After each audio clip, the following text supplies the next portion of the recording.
राजा युद्ध जीत सकता है परंतु राज्य नहीं चला सकता अगर उसके पास व्यवस्था नहीं है। मौर्य साम्राज्य फैल चुका था, चारों तरफ उसका प्रभाव था, लेकिन चाणक्य जानता था साम्राज्य तलवार से नहीं सिस्टम से चलता है।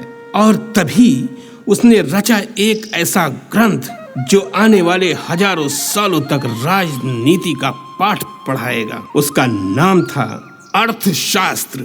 चाणक्य कहता था खाली खजाना राज्य की सबसे बड़ी कमजोरी है। उसने कर व्यवस्था बनाई, व्यापार को संगठित किया, सड़कें, गोदाम, बाजार सब व्यवस्थित किए। कर ज्यादा नहीं पर नियमित। इससे हमें ये सीख मिलती है, आज भी बिजनेस या घर अगर कैश फ्लो कंट्रोल में नहीं तो सब कुछ डगमगा जाता है। इनकम प्लान करो, एक्सपेंस मॉनिटर करो, वरना ताकत सिर्फ दिखावा रह जाती है। चाणक्य ने जासूस सिर्फ दुश्मनों के लिए नहीं रखे थे, अपने ही अधिकारियों पर नजर रखने के लिए भी। क्यों? क्योंकि वह जानता था भ्रष्टाचार धीरे धीरे अंदर से खा जाता है। इसीलिए हर विभाग पर एक छुपी हुई निगरानी थी। इससे हमें ये सीख मिलती है कंपनी में ऑडिट क्यों होता है, इंटरनल चेकिंग क्यों होती है, क्योंकि ब्लाइंड ट्रस्ट अक्सर नुकसान देता है। ट्रस्ट करो पर वेरीफाई भी करो। चाणक्य की सबसे प्रसिद्ध नीति साम यानी समझाओ, दाम, लाभ दो, दंड, सजा दो, भेद, फूट डालो। हर समय के लिए अलग हथियार, हर समस्या के लिए अलग हथियार। वह कहता था हर सिचुएशन में तलवार मत निकालो, पहले समझाओ, फिर लाभ दो, फिर चेतावनी और आखिर में दंड।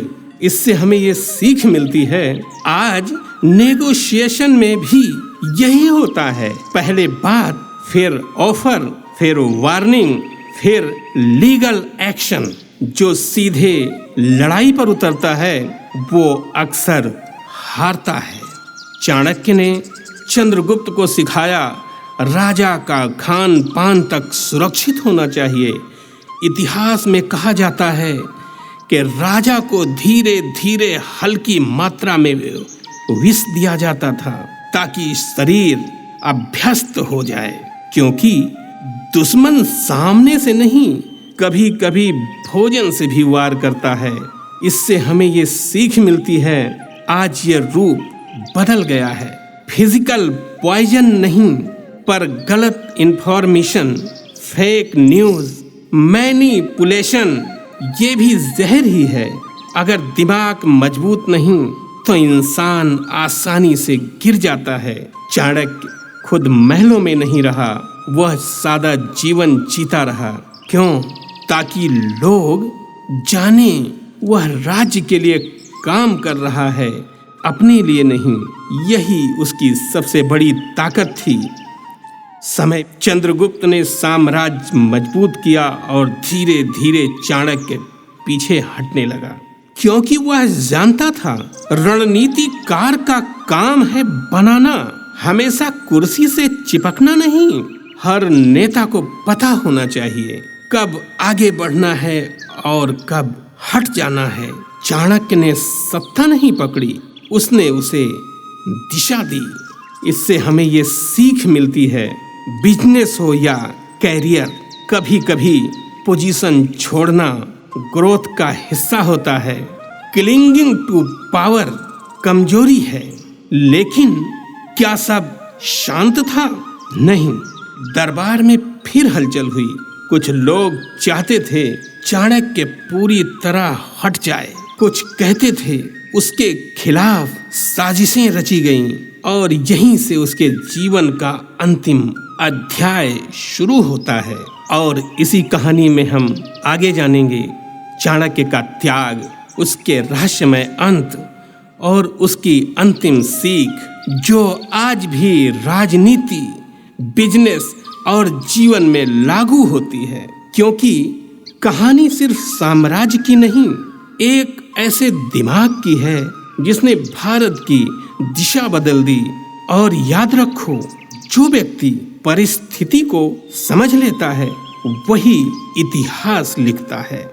साम्राज्य बन चुका था, दुश्मन शांत थे, खजाना भरा था, लेकिन सबसे बड़ी लड़ाई अब शुरू हुई थी अंदर की। सिंहासन पर थे चंद्रगुप्त मौर्य, राज्य स्थिर था, व्यवस्था मजबूत, और धीरे धीरे चाणक्य पीछे हटने लगा। चाणक्य समझ चुका था उसका काम था बनाना, चलाना नहीं। वह दरबार से दूरी बनाने लगा। सादा जीवन, कुटिया, तेल का दिया, वो अब लिख रहा था नीतियां, सूत्र, जीवन के सिद्धांत। समय बदला, नए लोग आए, नई सोच आई। कुछ दरबारी फुसफुसाने लगे, अब चाणक्य की जरूरत नहीं। कुछ को डर था, जब तक वह है कोई और शक्तिशाली नहीं हो सकता। शक फिर से जन्म ले चुका था। चाणक्य हमेशा कहता था, राज्य को बाहर से कम, अंदर के अहंकार से ज्यादा खतरा होता है। अगर राजा को लगे कि उसे अब सलाह की जरूरत नहीं, तो पतन शुरू हो जाता है। कहते हैं दरबार में एक अफवाह फैली कि चाणक्य ने रानी के साथ अन्याय किया या राज्य के लिए अत्यधिक कठोर निर्णय लिया। कहानी के कई संस्करण हैं। कुछ कहते हैं उसे अपमानित किया गया, कुछ कहते हैं उसके खिलाफ साजिशें रची गईं। लेकिन एक बात साफ थी, उसने विरोध नहीं किया। चाणक्य ने अपनी कुटिया में अग्नि जलाई, वह बैठा ध्यान में। कहा जाता है उसने स्वयं अग्नि में प्रवेश किया। न चीख, न विरोध, बस शांति। चाणक्य का मानना था व्यक्ति नश्वर है, सिद्धांत अमर है। उसने साम्राज्य खड़ा किया, प्रणाली दी, नीतियां दी, वो चला गया। पर उसकी रणनीति आज भी जिंदा है। उसकी जो अंतिम शिक्षाएं थीं, जो साम्राज्य बन चुका था, दुश्मन शांत थे, खजाना भरा था, लेकिन सबसे बड़ी लड़ाई अब शुरू हुई थी अंदर की। सिंहासन पर थे चंद्रगुप्त मौर्य, राज्य स्थिर था, व्यवस्था मजबूत, और धीरे धीरे चाणक्य पीछे हटने लगा। चाणक्य समझ चुका था उसका काम था बनाना, चलाना नहीं। वह दरबार से दूरी बनाने लगा। सादा जीवन, कुटिया, तेल का दिया, वो अब लिख रहा था नीतियां, सूत्र, जीवन के सिद्धांत। समय बदला, नए लोग आए, नई सोच आई। कुछ दरबारी फुसफुसाने लगे, अब चाणक्य की जरूरत नहीं। कुछ को डर था, जब तक वह है कोई और शक्तिशाली नहीं हो सकता। राज्य को बाहर से कम, अंदर के अहंकार से ज्यादा खतरा होता है। अगर राजा को लगे कि उसे अब सलाह की जरूरत नहीं, तो पतन शुरू हो जाता है। कहते हैं दरबार में एक अफवाह फैली कि चाणक्य ने रानी के साथ अन्याय किया या राज्य के लिए अत्यधिक कठोर निर्णय लिया।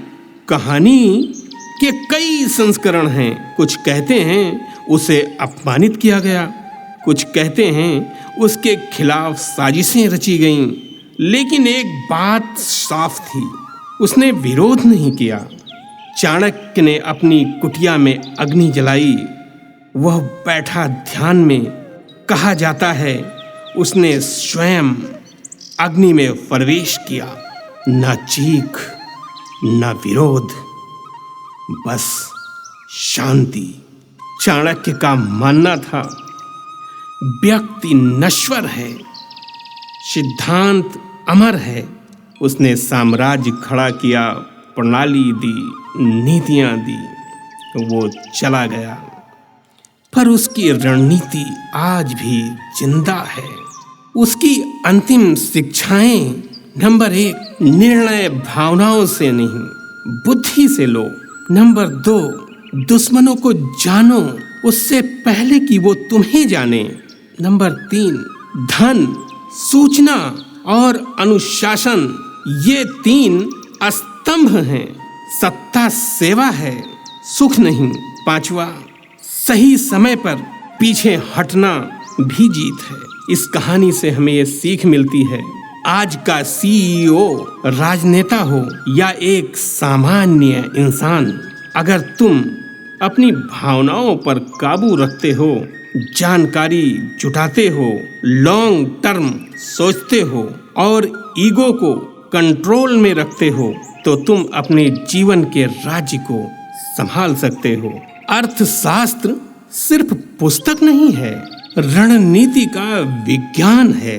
मौर्य साम्राज्य सिर्फ साम्राज्य नहीं है, एक संगठित शासन का पहला बड़ा मॉडल था। और चाणक्य सिर्फ ब्राह्मण नहीं, एक ऐसा दिमाग था जिसने भारत की राजनीति की नींव रखी।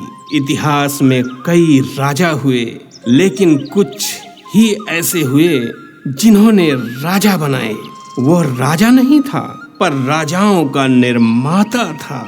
और याद रखो, जब तक रणनीति जिंदा है, तब तक संघर्ष हार नहीं है। यही थी चाणक्य की पूरी यात्रा, अग्नि से शुरू, अग्नि में समाप्त। अभी आपने चाणक्य की इस कहानी का आनंद लिया।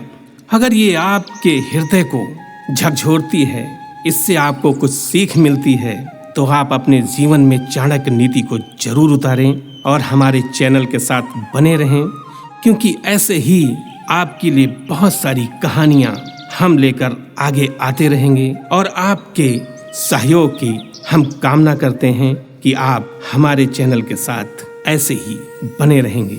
धन्यवाद।